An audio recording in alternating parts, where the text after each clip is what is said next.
What's up, everyone? It's the day after my show, so I thought I would do a little recap, a little summary of competing, the ups, the downs, the struggles, and just everything overall you go through with competing. Those of you who competed can certainly relate. Those of you who haven't, this is what I can tell you through years of experience, show after show, watching others, meeting people, going through every aspect of it. So I'm just going to share my heart-to-heart, honest truth of what I think, what it's like to compete.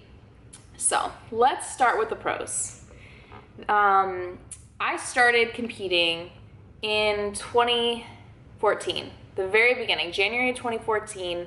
I did 6 shows in 12 months, and I was just doing back-to-back competing. I originally started, I wanted to get in the best shape of my life. I was just turned 28, and I'd always really kind of enjoyed training.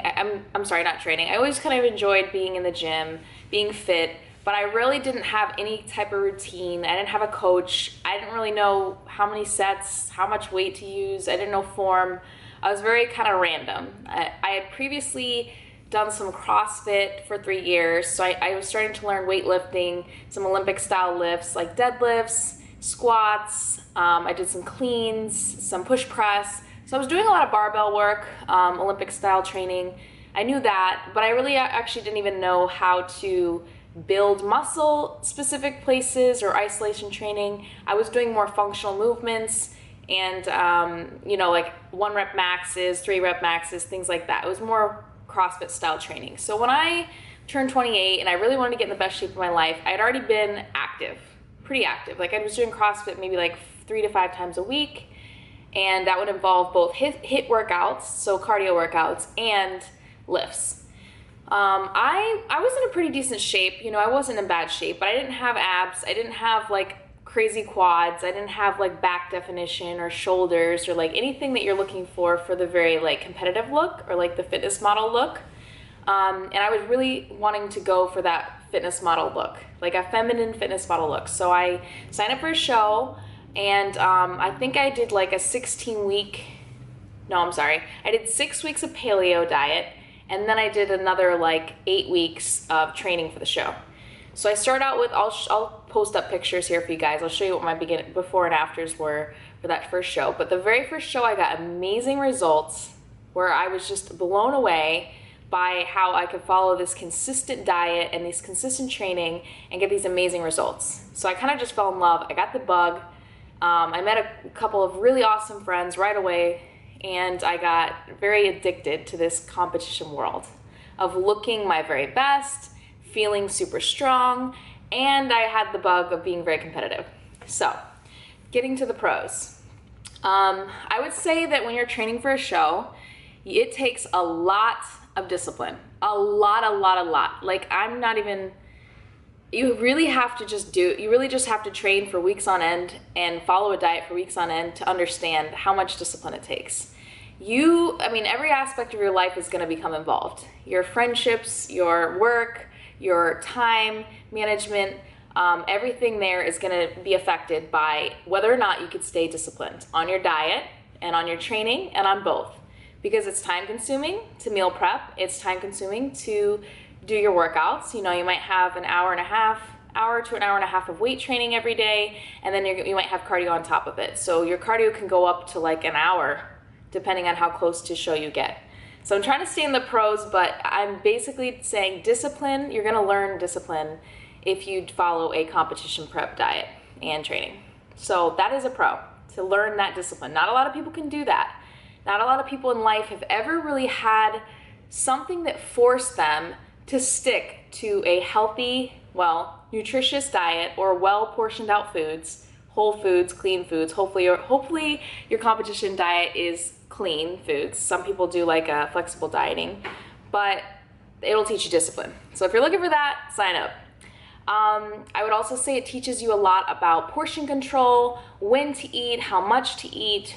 Like you're literally, after you do a show, you can eyeball foods and see that's 4 ounces of chicken just by looking at it. If you order out and stuff, you can tell how much food is because you've been weighing your food on scales and cutting it up and portioning it out for so long. You're gonna learn how much food you really should be eating, how much to stay lean, how much to gain muscle.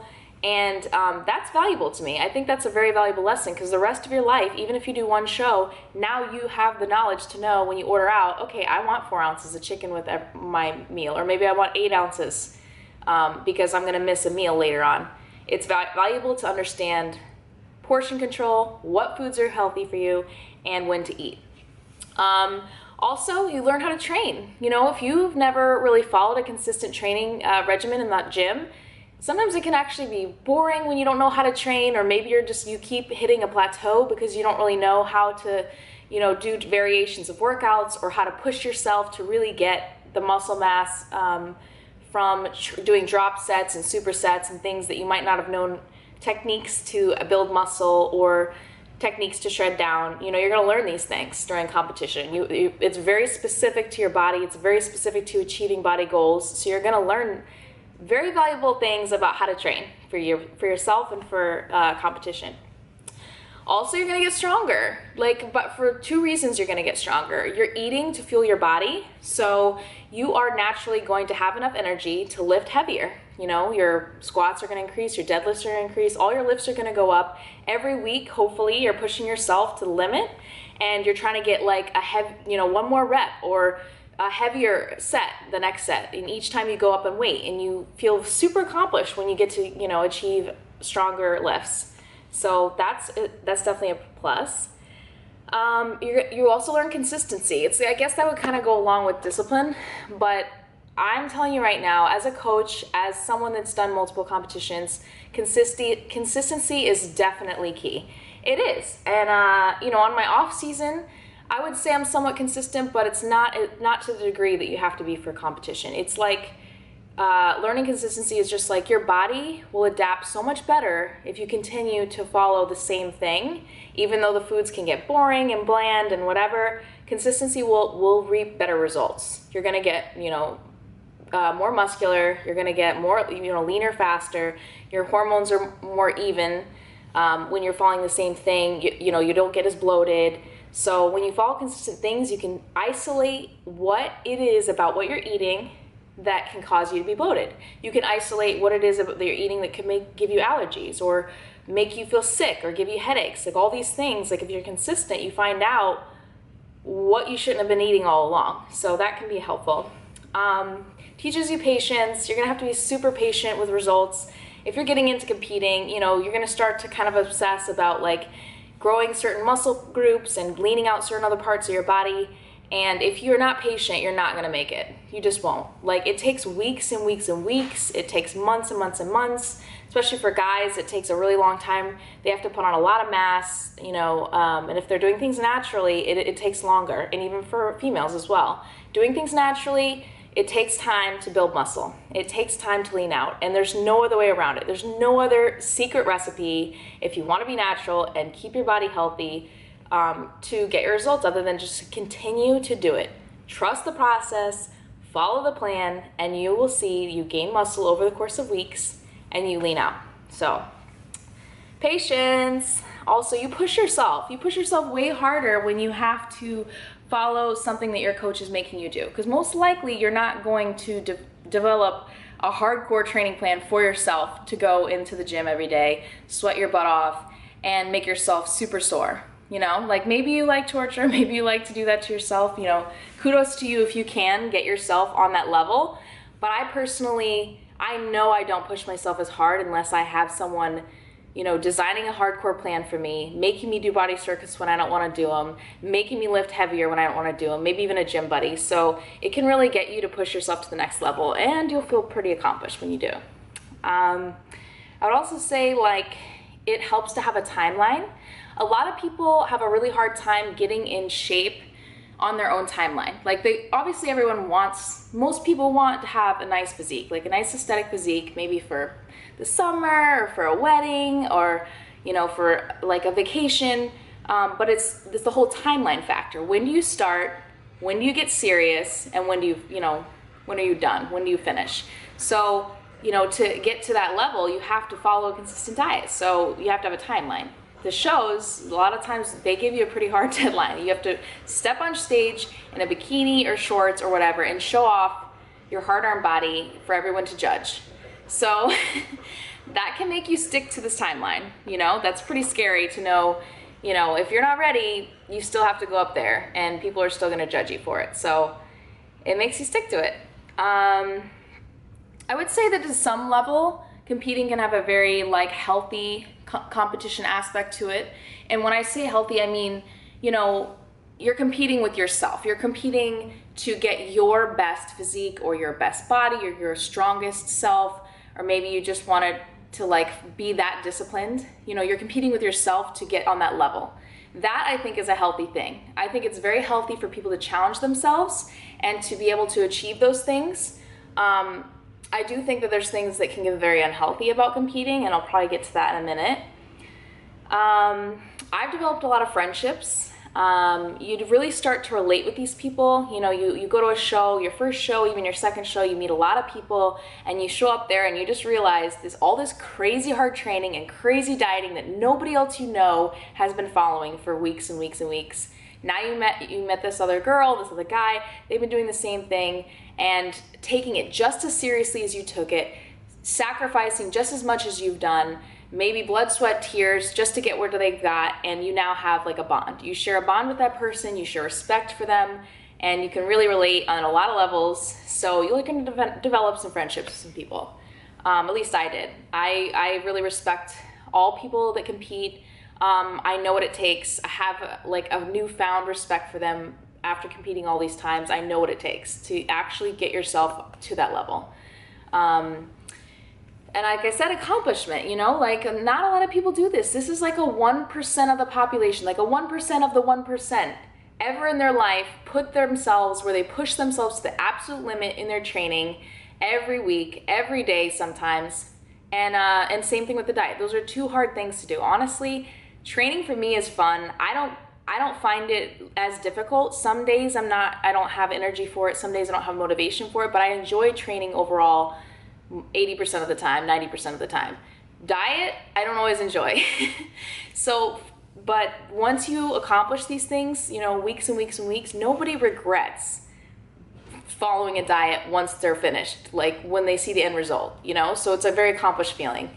So these are all the pros that I can think of off the top of my head. And of course you get to step on stage and look your absolute amazing best. Hopefully you took a chance to get some photos and, you know, stock up on some content if you're, you know, trying to build a name for yourself or build a brand. And now you have achieved these goals and you have proof of it. So these are all the pros. You know, you can catch that bug and have a very competitive edge and like feel like you could really get involved in a passionate hobby. You know, these are things that I always experienced. I was obsessed with competing there for a while. I did 6 shows back to back, so I totally get it. I've been there. So now that I got all the pros out of the way, I'm gonna kind of talk about the cons, because really this needs to be discussed. And in fact, before I signed up for shows, I knew nothing about it. I did a lot of research. And I kind of knew about these cons before getting into it, competing, but I hadn't witnessed them or experienced them myself. So I was like, oh, okay, sure. Like, you know, I don't really know if all these are true or if it happens to everyone, but I, over the years, experienced almost all of these. So I'm gonna discuss them with you and be really real. So let's talk about the cons. Politics. Politics, politics, politics. You are never going to be able to avoid this at all. It happens in every federation. I'm not going to name anyone specifically or anything specifically, but it is definitely a real thing. The people you know, the people that maybe don't like you, who know somebody in the federation, things can get really kind of crazy. You know, you sometimes you don't even know why, you know, someone doesn't like you, or someone who knows someone doesn't like you, or someone likes someone else that maybe doesn't look as good as you, but they're gonna place better because they know someone. So politics, there's a lot. I can get into it more honestly, but I basically just want to keep it simple. It is a real thing, and you can do everything you can to bring your absolute best to the stage.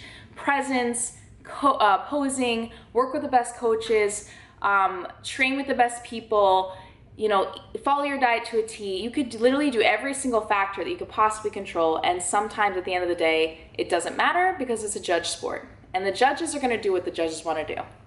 They like you, they don't, they don't. So that's that. It's not always fair. It's not always very objective. You know, this person's body looks a little bit better or leaner or tighter or fuller.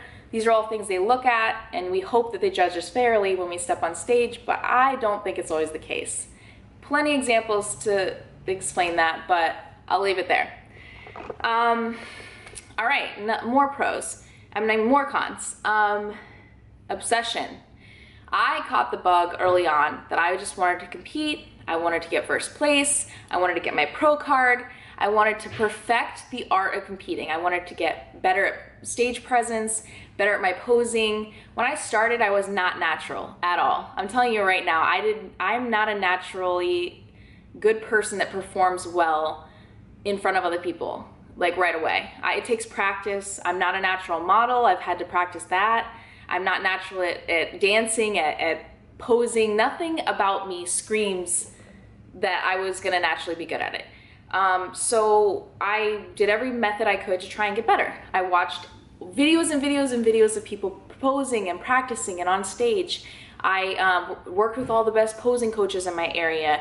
I slowly started working with better training coaches and pushing my body to the limit and bringing my best package to stage. And at the end of the day, you know, that's great, but there is a point with which you become obsessed and like you need it. I did get my pro card. It took 5 shows back to back in almost a full year. I did 5 shows in 1 year, and I finally got my pro card. And 2 of those times I got second place. I'm sorry, I got third place once and I got second place twice, and I did not get my pro card. And the weird thing about it is that they usually give out pro cards to second place in almost every category. And I didn't get it both times, so I wasn't really sure what was going on.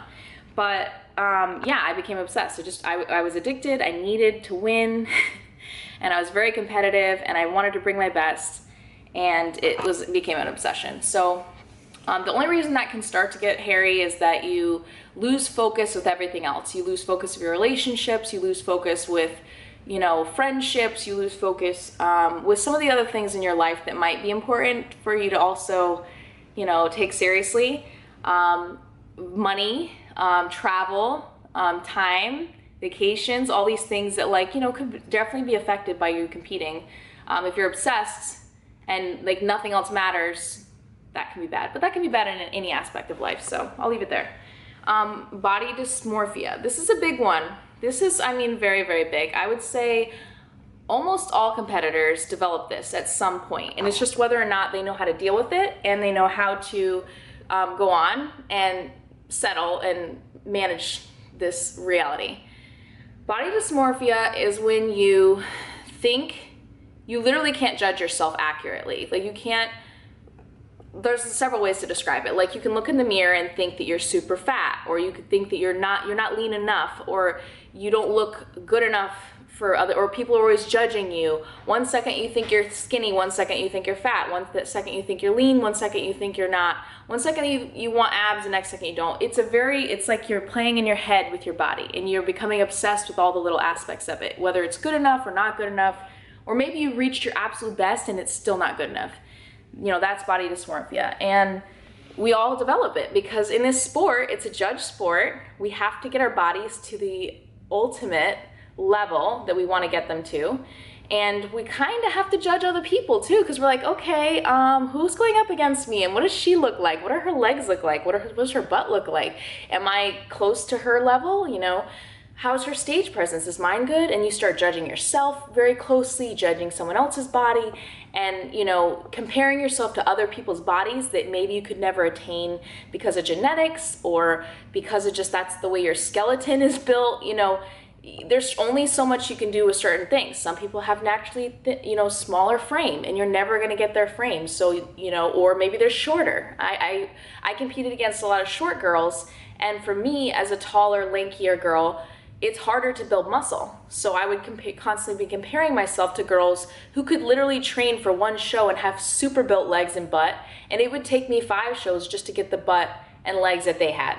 So, you know, you get in your head with it, and you start to obsess about your body, obsess about other people's bodies, and constantly compare yourself, and then you even looking in the mirror, you don't feel satisfied. So this is what I would say: be prepared if you're looking to compete, that this is a real reality for most of us. And be willing to understand that you have to love your body.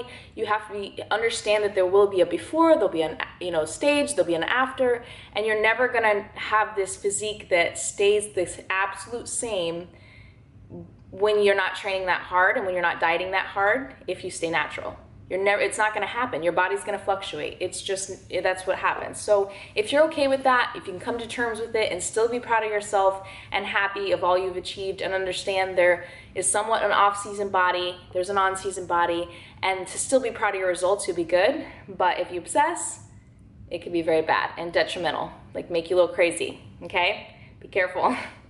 I'll just lead that right into, along with body dysmorphia, there is a potential to develop eating disorders, because you know you're trying to get to that physique, and if you don't get there fast enough and you don't have the patience or enough love of yourself to do it the right way, the natural way and the healthy way, you could start developing eating disorders. And you know, oh my gosh, like I don't look lean enough, I only have a week left, I only have 2 weeks left, like I'm just gonna stop eating, or I'm just gonna, you know, oh God, I haven't cheated in so long, I'm really just gonna have this and that, this donut and this ice cream, oh shit, I ate it, I just throw it up, like I didn't mean to do that, I feel really bad, and I'm gonna throw it up. So these things can happen to girls. I've heard of it.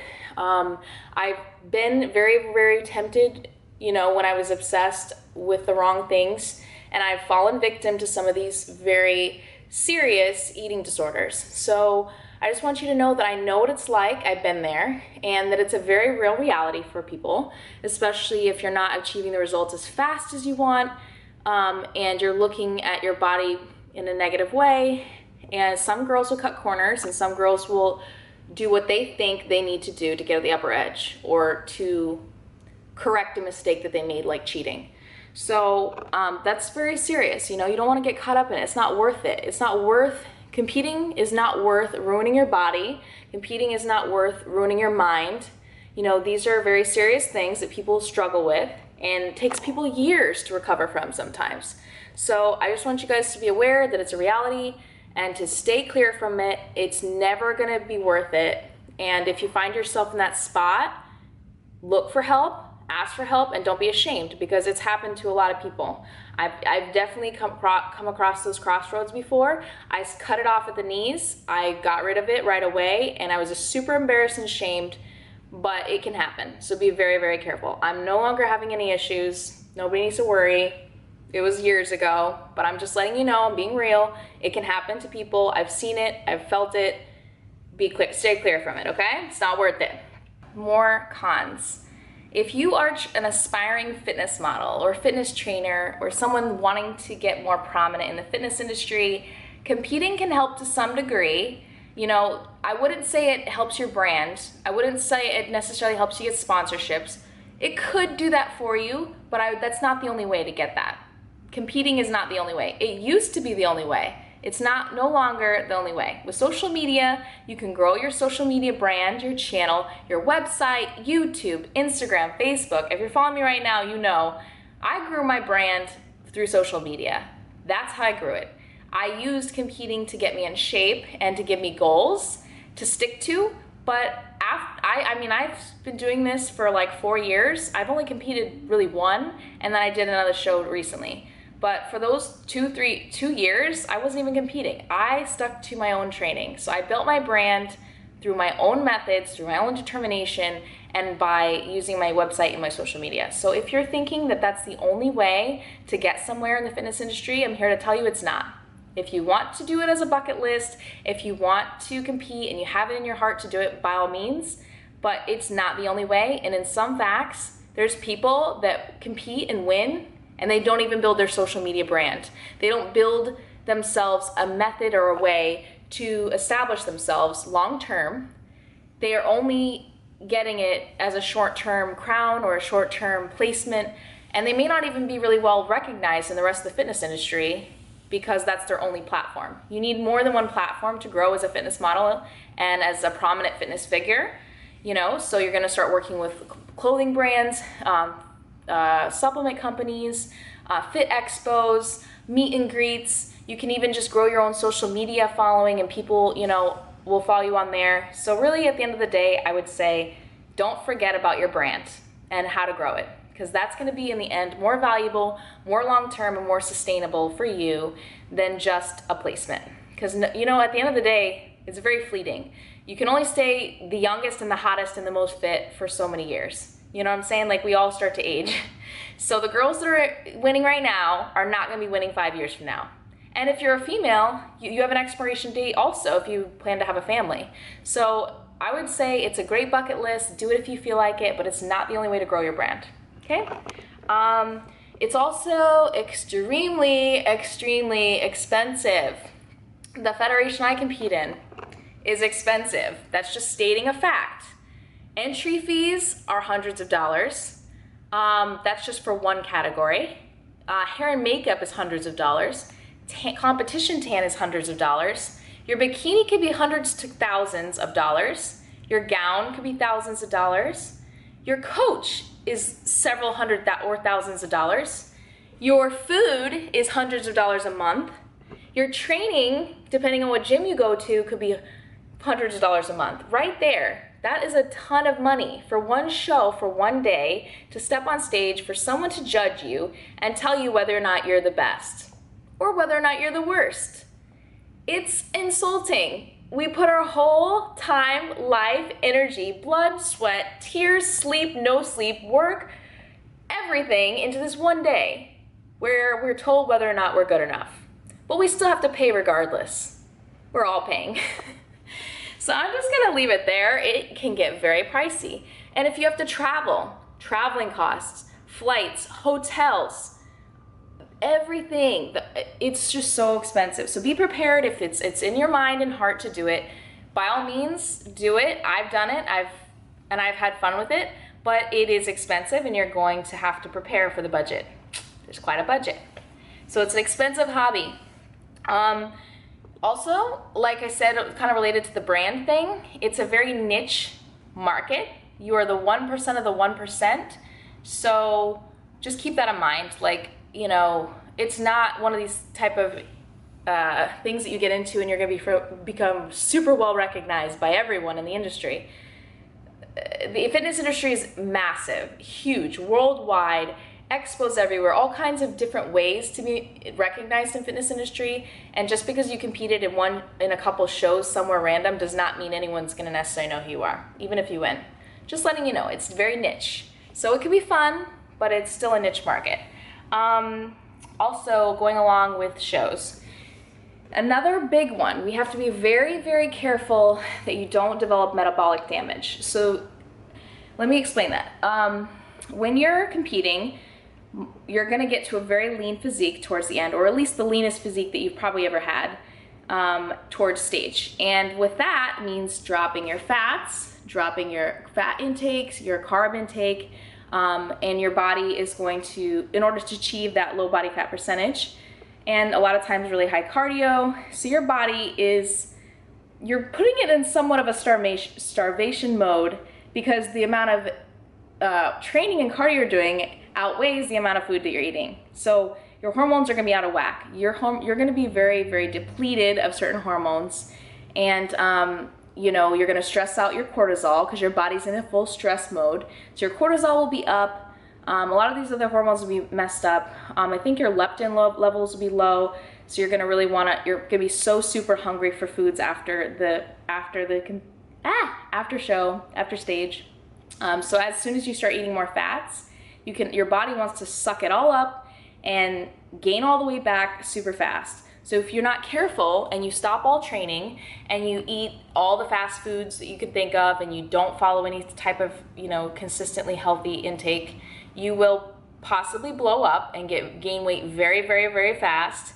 And in fact, your metabolism is now going to be jacked up because the hormones, you know, were super low, and now you were eating like, say, I don't know, 900 calories a day, and now you're jacked up to 2,000 calories a day, your body is just going to stall. It's just going to be overloaded and stall, and now it's slow. Your metabolism is too slow to handle all of this intake. So yeah, it's metabolic damage. It's related to your hormones. It's related to the low calories and the high cardio.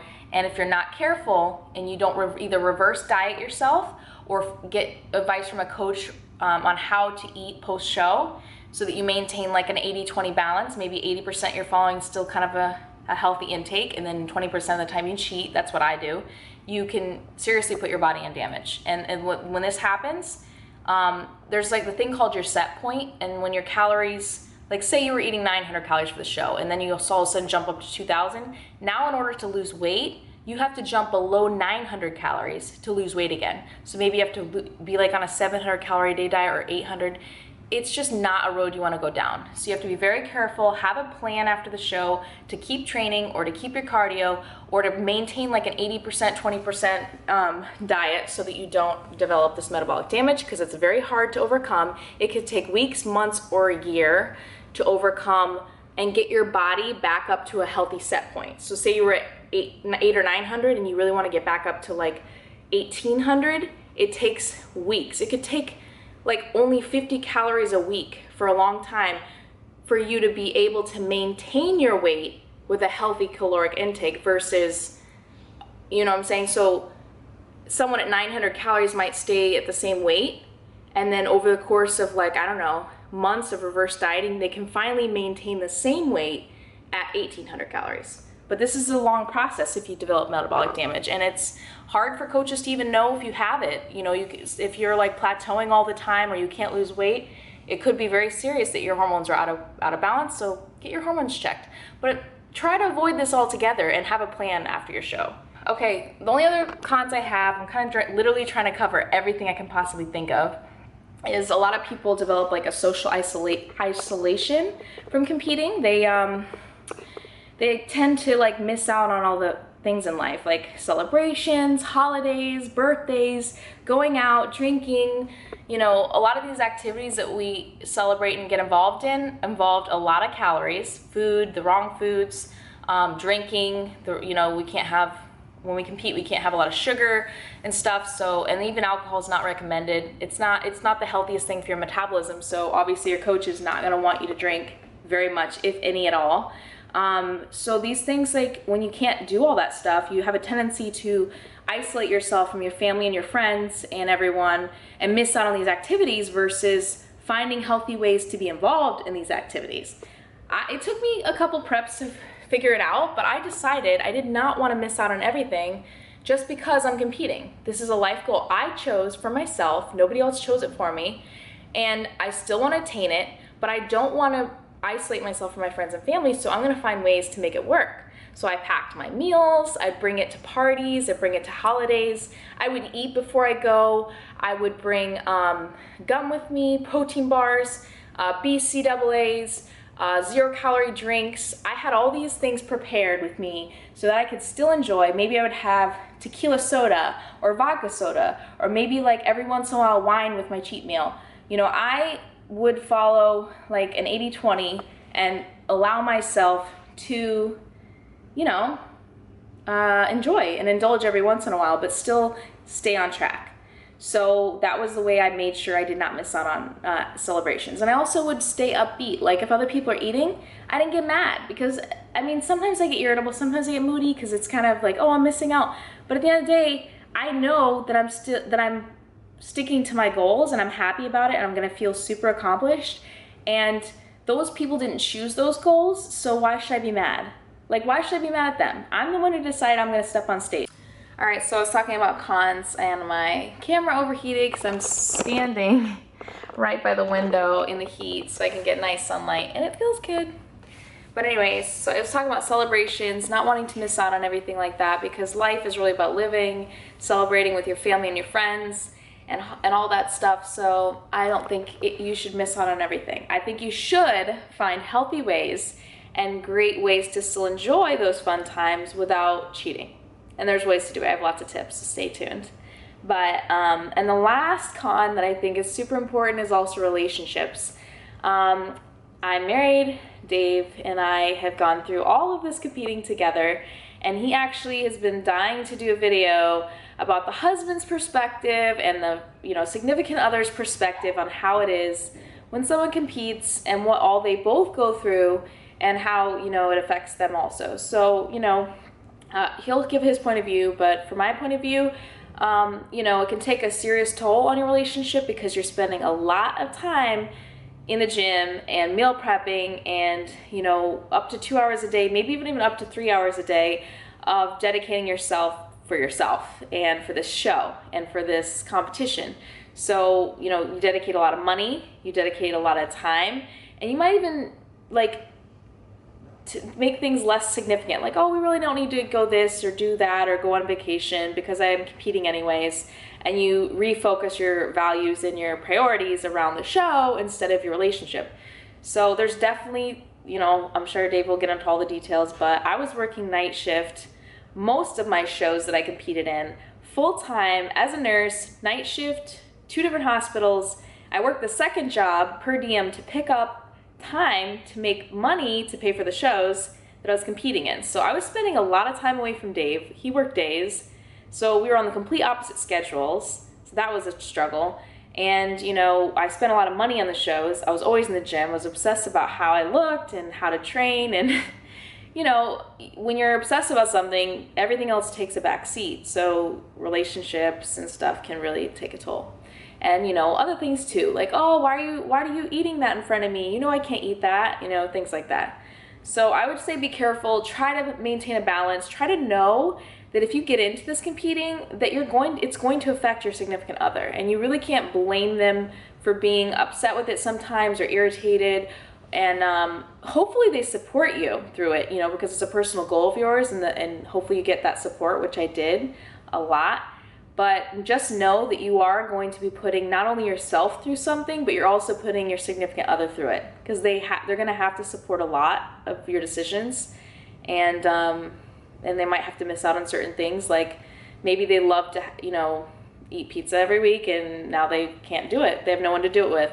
So anyways, those are my main top pros and cons of competing.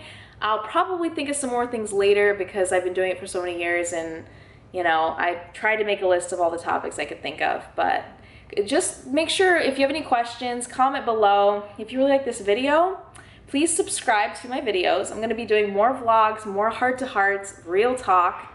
And if you want me to get more real, I can definitely do that. But I'm easing into this topic right now because I don't want to discourage people that might want to compete. And I have a biased view because I've already done it, and I have my own personal biases. So I try to keep it fair. But please comment below, like, subscribe, and I'll see you guys later.